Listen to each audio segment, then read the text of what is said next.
quilting friends, I'm Edyta Sitar from Laundry Basket Quilts. Welcome to Quilting Window and welcome to day 4 of our Low Schoolhouse. I'm so happy you are here. You guys, you are making such a beautiful blogs. I'm so excited for you. This is gonna be amazing.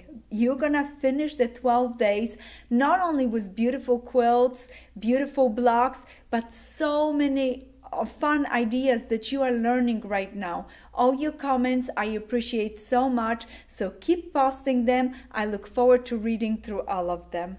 Today's blog is so much fun, and with today's blog I want to teach you a combination of a little 4-patch and half square triangle, and do it with what you got. All the smallest little leftovers. I think you're gonna like this block a lot. For anybody that's just joining us in, we are working on this Valley Ranch quilt. We have 2 color options. We have a one that it's a collection called Twinkle, and this option is completely pre-cut. You can get the kits on our website. Let me show you those kits. This one is the pre-cut one, and this one is the regular, and we do have the regular from all our mix and match of fabrics from our collection. For our friends that doing the regular option and cutting the on fabric, make sure you go to your chart and cut the fabrics and be ready for this quick little lesson. The fabrics for today are so gorgeous from the scrappy one. They are pinks and beautiful rusts, and in our regular one, oh, they are just glowing and sparkling. Look at this little salmon pink. I love that. And that burnt yellow with that beautiful brown. So, so lovely. Our Twinkle collection is available on our website. If you want it, you can go ahead and purchase the collection, get the pattern, and also cut your own pieces if you would like. We do have the pre-cut option for you guys because I know how fun and easy it is to just open packages every day and fit that 15 minutes to 20 minutes of just sewing. And today, your blog's gonna be done in no time. I have a great technique for you of chain sewing and making tiny little 4 patches with just little patches, and you only have to make 4 blocks total. So let's get to it right away. Oh, I'm so excited for you guys. Now the Valley Ranch pattern, I picked the block 6 for today. It's our day 4. We're jumping through the pattern and picking the blocks that we wanted to do, building up our skills to the ones that are a little bit more difficult. And don't you worry, I will be there with you through all of the blocks and all of the steps. So right there, we're gonna start with this simple unit called 4-patch. We learned this unit how to make yesterday with the strips, but today, guess what? We're gonna do the same unit just by using small patches. I know sometimes you're scared of the smaller pieces, but I guarantee you those are gonna be just fine. But with those, I wanted to show you that you can reuse any little scraps. Those little 4 patches are made from 1.5 by 1.5.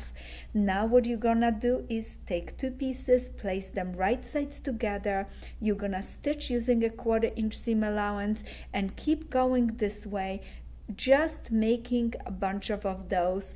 And this is how you're gonna do chain sewing, one after the other, enough for all of your blocks.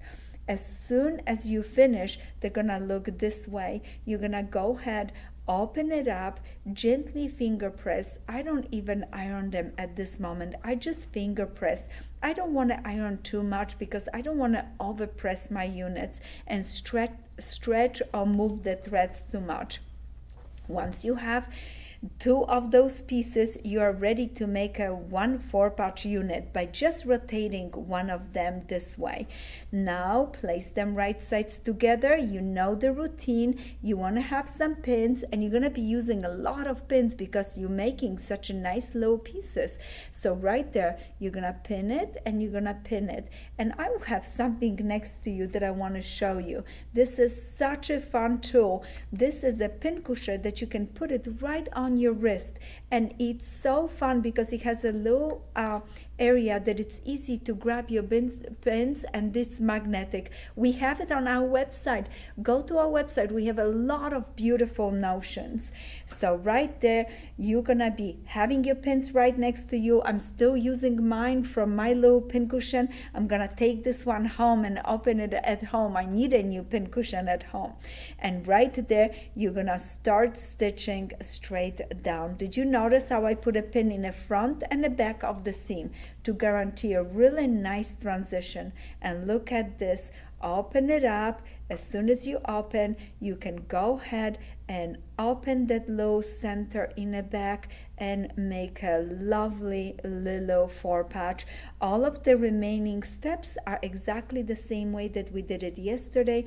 All that you do is press it, square it, and you're gonna be ready for your block. I'm gonna grab my ironing board right here, and I have my iron right next to me, and press my unit because I needed to show you to lay out my block. Look at, from the back, I'm going first gently and pressing all the seams to lay down in the right places. Then I'm gonna go right over the top and gently press it, okay? Notice I'm pressing from the back. I didn't press it from the front because I don't like to shine up the edges on my pressing right there. I just like to have this nice and flat, and just pressing from the back was enough for me. If you wanted this to stay a little bit longer and get a little bit more heat, you can put the clapper right over, and it holds the heat for a little bit longer to give the pressing and settle the pressing in for you, okay? Right there, I have my little 4-patch done. Let me now square it up. This is important. I want to go ahead, take my ruler and check, is my unit 2.5 by 2.5? Remember, we want to match that 1 1/4 line right through the middle here. X marks the spot for the center, and now it's nicely centered, and I can see that I'm gonna need to do a tiny bit of trimming. Not a lot, but look at it, just tiny bit, just enough that once I finish trim, it is gonna look so nice. Now, one of the questions that I get quite often, do I spray my blocks as I press them, before I press them?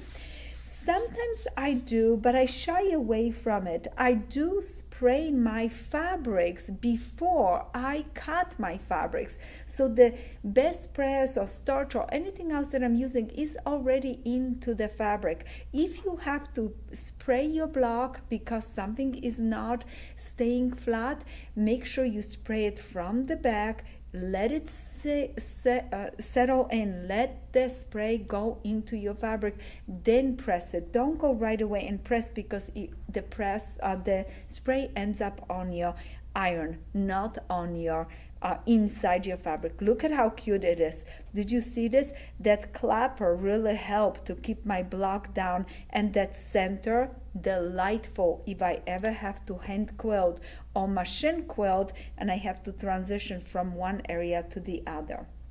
So now I have the cutest little center. I'm gonna lay it down, and I'm gonna follow the layout and lay out all my pieces. I'm gonna need 2 beautiful light accent half square triangles, and you know how to make half square triangles.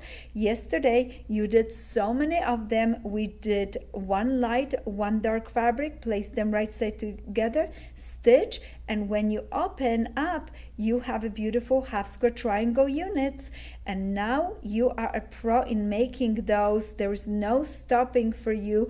I pressed mine and then checked that they were nice and square to 2.5 by 2.5.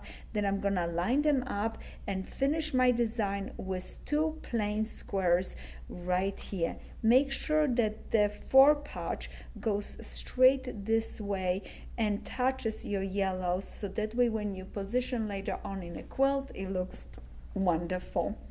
Right there, let's go ahead and sew 1st row, 2nd row, and a 3rd row. Look at this. Do you see? It's our day 4 of our 101 quilting in our low schoolhouse.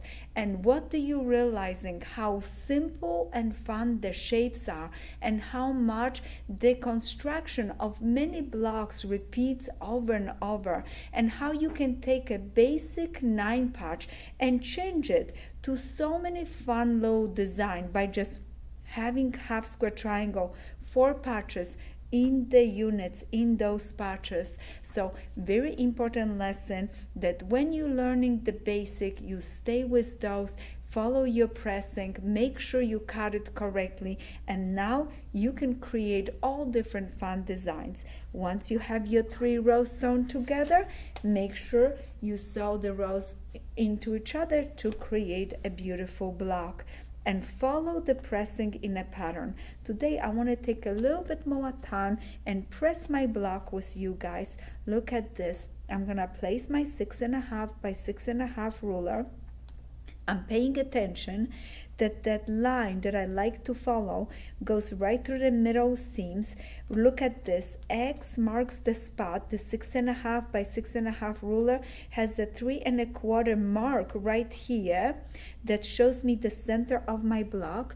And now I can go ahead and very gently square everything to a beautiful, beautiful block. Look at this. We just trim all of the edges around. How lovely. And now we're gonna finish it up by trimming this side. There's a 1 thread that I'm gonna go back and trim it with scissors. I'm gonna show you that in the middle, but I want to finish my task of trimming my block so I don't forget where I was. You have to be very careful to stay 1/4 inch away from these edges because you don't want to go and clip it too far away. Now notice I have a little thread right here.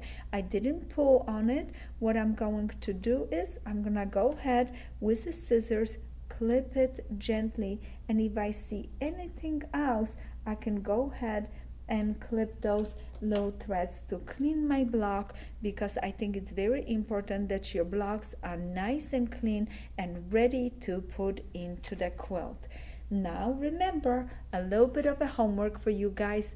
3 more blocks for a total of 4 beautiful fun blocks. I have a little bit work to do too, and especially clean up my area for tomorrow so I can be ready for you guys. You want to finish 1 unit, finish the block, clean up your area, bring another block. It feels so good. You're starting fresh. Make sure, don't forget, put a water on your table so you keep drinking nice waters and enjoying yourself as you're taking the 101 lessons of quilting with me. Happy quilting, and I look forward to see you tomorrow.